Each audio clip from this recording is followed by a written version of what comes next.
नहीं, उसमें आरपीजी एक बात ये है ना कि जब आप मस्जिद में जाते हैं तो आपका पूरा शरीर जो है वो ढका रहना चाहिए, हर एक जगह की मर्यादा होती है, इसलिए उन्होंने वो बात कही है। चलिए मैं लौटूंगा आपके पास। गौरव मिश्रा जी, अगर कोई जाता है मस्जिद में, चला जाता है अपने सांसदों के साथ, चला जाता है वहां पर बैठ के आता है, अगर बैठक भी हो गई तो फिर क्या परेशानी है भाजपा को, उससे क्या दिक्कत क्या है? आप एक बात बताइए, मस्जिद किस लिए है और मंदिर किस लिए है? हम्म। वो इबादत की जगह है, आस्था की जगह है, पूजा की जगह है, कि वहां बैठ करके राजनीतिक रणनीति बनाने की जगह है। हम्म।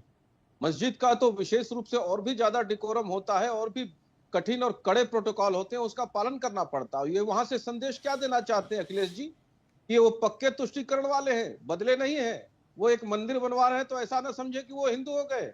एक्चुअल में उनकी लाल टोपी के नीचे जो है वो जालीदार टोपी है। यही संदेश देना चाहते हैं। यही संदेश देना चाहते हैं कि उनके शासनकाल में 1100 करोड़ रुपए केवल बाउंड्री वॉल बनाने के लिए कब्रिस्तान के और उसके रखरखाव के लिए इन्होंने खर्च कर दिए थे, और मंदिरों के लिए फूटी कौड़ी भी नहीं दी थी।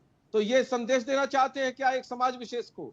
और मस्जिद के अंदर बैठ करके, और कौन सा उसमें गलत आरोप लगा है? मस्जिद के अंदर तो पूरे तरह से ढक करके लोग जाते हैं, उसका अपना एक प्रोटोकॉल है, और उसका खुला उल्लंघन दिखाई दे रहा है, साफ दिखाई दे रहा है। तो यहाँ पर तो तुष्टिकरण की दुकान खोल करके बैठे हैं तो स्पष्ट दिखाई दे रहा है, और उसको भी स्वीकार करने में परेशानी हो रही है। और इनका तो पूरा डीएनए ही वही है, और उस डीएनए को कैसे रीएक्टिवेट किया जाए, बार बार उसको चार्ज कैसे किया जाए, उसी श्रृंखला में यह किया हुआ कृत्य है, जो मस्जिद में बैठ करके देश भर की जनता को संदेश दे रहे हैं कि देखो भाई, हम यहां से चला सकते हैं।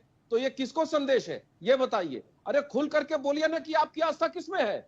आप मंदिर वाले हैं या मस्जिद वाले हैं या कहीं और वाले हैं, बताइए आपकी नहीं, वो तो आस्था कहते हैं हम किसमें तो है? सेकुलर क्यों है, हम पेंडुलम में अटके मंदिर हुए को भी हैं? मानते हैं, मस्जिद को भी मानते हैं, इसलिए चलेगा मस्जिद। अरे तो आज उत्तर प्रदेश में हम्म। 35% जो प्रधानमंत्री आवास योजना बटा है, हम्म। वो मुस्लिम समुदाय को गया है, हम्म। जो ने उनका घर बनवा दिए भाई। हम्म। अगर वो मानते हैं तो उनको मानना चाहिए था, लेकिन उस समय तो वो केवल घुट्टी पिला रहे थे, कब्रिस्तान की बाउंड्री बनवा रहे थे, और उसके रखरखाव के लिए 1100 करोड़ खर्च कर रहे थे। लेकिन किसी के जीवन में सुधार आ सके, उनको गुर्बत से बाहर लाया जा सके, उनके जीवन में विकास हो के उनको मुफ्त में स्वास्थ्य की सुविधाएं मिल सके, क्या इस दिशा में कोई काम किया? उनके पास कोई ट्रैक रिकॉर्ड है? वो सिर्फ और सिर्फ सांप्रदायिक उन्माद, जिहादी उन्माद को भड़काना चाहते हैं, आगे बढ़ाना चाहते हैं, और अभिजीत इस जी समझ तरीके से लीजिए। समाज में ध्रुवीकरण का अभिजीत काम जी कर रहे हैं। ठीक है, मैं बोलूं? जी।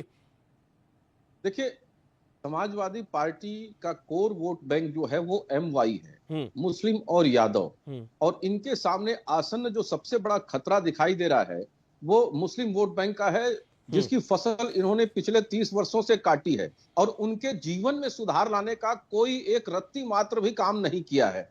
इस परिस्थिति में अब वो करे क्या? तो सांप्रदायिक ध्रुवीकरण कैसे बन सकता है? तो उसके लिए मस्जिद के अंदर चले गए।